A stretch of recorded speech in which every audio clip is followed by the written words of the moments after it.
The next census and consequential delimitation exercise thereafter will take considerable time and thus delay the effective and dedicated participation of women in our democratic polity. Hence, the objective of the proposed bill is to operationalize 1/3 reservation for women through a delimitation exercise to be undertaken on the basis of the population figures of the latest published census.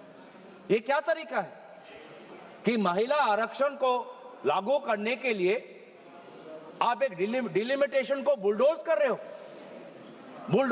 आप delimitation. आप जो ये bill में आप जो ये संख्या लाए हो क्लॉज 3 में कि आर्टिकल 81 ऑफ कॉन्स्टिट्यूशन में संशोधन आना चाहिए कि 815 मेंबर्स आने चाहिए, कहां से आया ये संख्या किसने निर्धारित किया? सरकार। और इसीलिए तो हम इस बिल का विरोध कर रहे हैं कि आज सरकार अपने आप जो संविधान में लिखा हुआ है कि जो अगला सेंसस होगा 2026 उसके बाद डिलिमिटेशन होगा, आज सरकार ने वो संविधान का पूरा आर्टिकल 81 को खत्म करके खुद अपने आप को ताकत दे रहा है कि नहीं, सेंसस के लिए नहीं हमको रुकना, और अपने आप हमने चुन लिया कि 815 करना है। ये संख्या कहां से आया? नागपुर से आया? किसी शाखा से आया? कहां से आया? कोई सरकारी दस्तावेज, कोई पार्लियामेंट्री पेपर, कोई पार्लियामेंट्री कमेटी की रिपोर्ट, कहां से आया 815 नंबर? क्या आसमान से टपक गया? कहां से आया? यही तो हम जानना चाहिए। इसलिए तो हम कह रहे हैं कि सरकार के पास इस विधेयक को इंट्रोड्यूस करने की लेजिस्लेटिव कॉम्पिटेंस है ही नहीं कि वो सरकार अपने आप कैसे तय कर ले कि पार्लियामेंट की सदन की संख्या कितनी बढ़नी चाहिए अपने आप बिना सेंसस के। तो बार बार ये हमको पता चलता है कि आप डिलिमिटेशन को एक राजनीतिक अस्त्र के रूप से, आप इसको एक हथियार के रूप से आप इसको व्यवहार करना चाहते हैं, जो मंशा नहीं थी। जो हमारे संविधान के निर्माता थे, डिलिमिटेशन किसी राजनीतिक दल के राजनीतिक हथियार के रूप में निर्माण करना उनका मंशा नहीं था। डिलिमिटेशन की मंशा क्या थी कि जैसे जैसे जनसंख्या बढ़ेगी, प्रशासन के लिए, सुशासन के लिए हम अपने डिलिमिटेशन अपने विधानसभाओं का, लोकसभा क्षेत्रों का ऐसा करें ताकि लोगों को प्रशासनिक सुविधा मिले, ताकि सुशासन सुचारू रूप से हो। इस उद्देश्य से डिलिमिटेशन हुआ था। लेकिन हमने देखा है कि इस सरकार के द्वारा किस प्रकार से डिलिमिटेशन को, किस प्रकार से एक निजी और काफी निम्न स्तर की राजनीतिक अस्त्र इसको बनाया गया है। मैं 2 प्रदेशों का उदाहरण देना चाहता हूं कि कैसे आज डिलिमिटेशन का व्यवहार किया जा रहा है। एक जम्मू कश्मीर, दूसरा असम, दोनों प्रदेशों में डिलिमिटेशन, दोनों प्रदेशों में। और एक में क्या हुआ, जम्मू कश्मीर के जब आपने परिसीमन की तो वहां पे आपने डिलिमिटेशन कमीशन बैठाई और वहां पर आपने सेंसस, कौन से सेंसस का आपने इस्तेमाल किया? 2011 का। और दूसरे तरफ आपने असम में परिसीमन की, वहां पर परिसीमन की दायित्व खुद केंद्र चुनाव आयोग ने ले ली और वहां पर परिसीमन के सेंसस के आधार पर हुआ 2001 पर। आप सोच समझ सकते हो कि भारत में 21वीं सदी में 2022 से 2023 में लगभग वो 1-1.5 वर्ष के कार्यकाल में भारत के 2 प्रदेशों में परिसीमन हो रहा है, एक 2011 के सेंसस के आधार पर, एक 2001 के आधार पर, एक जगह डिलिमिटेशन कमीशन, एक जगह चुनाव आयोग। तो साफ साफ पता चलता है कि ये डिलिमिटेशन किसी प्रकार से नागरिकों को, आम नागरिकों को सुविधा देने के लिए नहीं, डिलिमिटेशन बस आप अपने राजनीतिक सत्ता को और मजबूत करने के लिए, अपने राजनीतिक जड़ों को मजबूत करने के लिए आप इसका इस्तेमाल कर रहे हैं। डिलिमिटेशन का तात्पर्य क्या था कि हर जो क्षेत्र हो, चाहे लोकसभा क्षेत्र हो, चाहे विधानसभा क्षेत्र हो, उसकी जनसंख्या लगभग समान होनी चाहिए। मैं बताऊं असम में क्या हुआ। असम में एक लोकसभा है 14 लाख लोगों का, और एक लोकसभा है 26 लाख लोगों का। 26 लाख लोगों का, ये किसकी सुविधा देख रहे हो? किसकी सुविधा देख रहे हो आप?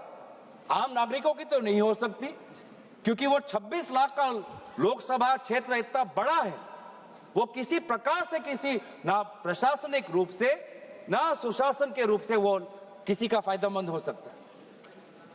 ऐसा डिलिमिटेशन हुआ है सर कि एक विधानसभा में कहीं 4 जिला परिषद और कहीं 2 जिला परिषद। ऐसा डिलिमिटेशन हुआ है कि एक पंचायत में 10 वार्ड, 2 वार्ड एक विधानसभा में, 3 वार्ड दूसरे विधानसभा में, 3 वार्ड चौथे विधानसभा में। यह है परिसीमन। और अफसोस की बात, इसको हम चैलेंज नहीं कर सकते। और यही जो आज इस प्रकार को अमेरिका में कहते हैं जेरीमैंडरिंग, पूरा कंप्लीट पॉलिटिकल एक्सप्लॉयटेशन, कि कोई एक ज्योग्राफिकल कंटिग्यूटी होती है सर। डिलिमिटेशन में एक और चीज होती है कि geographical, besides administrative efficiency, geographical contiguity होनी चाहिए। लेकिन आज आपने ऐसे क्षेत्र बनाए हैं कि एक नदी के इस पार और एक गांव पहाड़ के उस पार। किस लिए? ये किस प्रकार का ज्योग्राफिकल कंटिग्यूटी है? आप मैप देखिए सर। अब यही चीज जो उन्होंने असम में किया, जो उन्होंने जम्मू कश्मीर में किया, अब महिला आरक्षण के द्वारा पूरे देश में यह कहना चाहते हैं। कितनी शर्मनाक बात है, कितनी शर्मनाक बात है, दुख की बात है। महिलाओं का अपमान है कि आप इस प्रकार का महिलाओं का आप राजनीतिक दुरुपयोग कर रहे हो महिला आरक्षण के नाम पर। आप भारतीय संस्कृति की बात करते हो, भारत के देवी देवताओं की बात करते हो, भारत के उपनिषद और पुराणों की बात करते हो, और ये है आपका मंशा, डिलिमिटेशन। हमने ये खुद देखा है सर कि आज कहीं ना कहीं ये एक शंका है कि एक, आप महिला आरक्षण के पक्ष में नहीं हो। शंका दूसरा कि आप जाति जनगणना के पक्ष में नहीं हो। शंका तीसरा कि आप डिलिमिटेशन नागरिकों के हित में नहीं, डिलिमिटेशन खुद के हित में करते हो। यह भी तीसरा शंका है।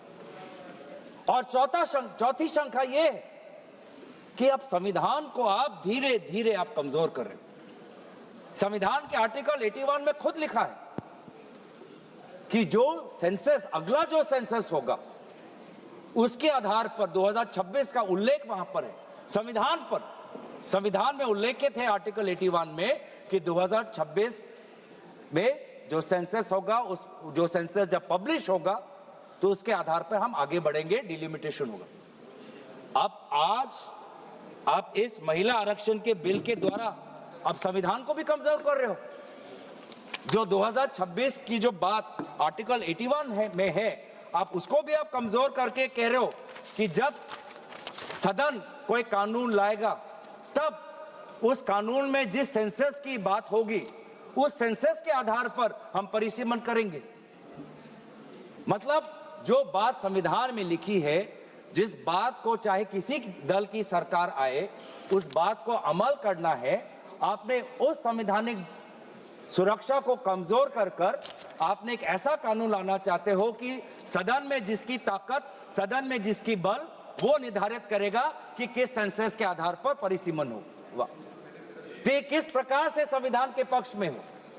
ये बिल महिला विरोधी है, ये बिल जाति जनगणना विरोधी है, ये बिल संविधान विरोधी है, ये बिल जो हमारे पूरे प्रदेश का, पूरे देश का जो फेडरल स्ट्रक्चर है उसके विरोध, फेडरल स्ट्रक्चर के विरोध। सर, हमारे अध्यक्ष महोदय,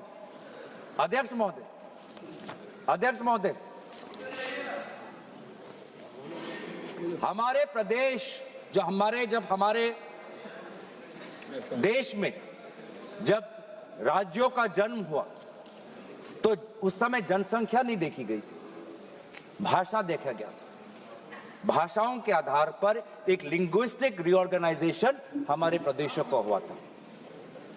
कहीं कहीं जो हमारी एथनिसिटी है, नॉर्थ ईस्ट के जो ट्राइब्स हैं, उनको पता है कि वो एक बड़े ग्रेटर असम के पार्ट में हैं, लेकिन कहीं ना कहीं उनको अपना परिचय बचाना था, अपने भाषा का परिचय। अपने एथिसिटी का परिचय, अपने परंपरा का परिचय। और इसीलिए वो ग्रेटर असम से, ग्रेटर नॉर्थ ईस्ट फ्रंटियर से वो निकलकर उन्होंने अपने सेपरेट स्टेटहुड की मांग की, जिसके कारण स्वाभाविक रूप से उनकी जनसंख्या कम हुई। आज वो जो मांग उन्होंने की, अपने परिचय की, अपने स्वाधीनता की, अपने भाषा की, अपने जाति की, अपने परंपरा की, आज उसके लिए उनको प्रताड़ित किया जा रहा है, क्योंकि जनसंख्या के आधार पर उनकी कभी ताकत इतनी होगी नहीं कि सदन के अंदर कोई नागालैंड में का होकर बुलंद अपनी आवाज रखे, कोई अरुणाचल का होकर बुलंद अपनी आवाज रखे, कोई मिजोरम का होकर बुलंद अपनी आवाज रखे। आज भी हमारे भारत देश में कई ऐसे प्रांत हैं जो स्टेटहुड की मांग कर रहे हैं। गोरखा का एक मांग है, सेपरेट स्टेटहुड की मांग कर रहे हैं। और आज जब वो सेपरेट स्टेट होंगे तो उन्हीं की जो जनसंख्या है उनके कारण उनको कमजोर किया जाएगा।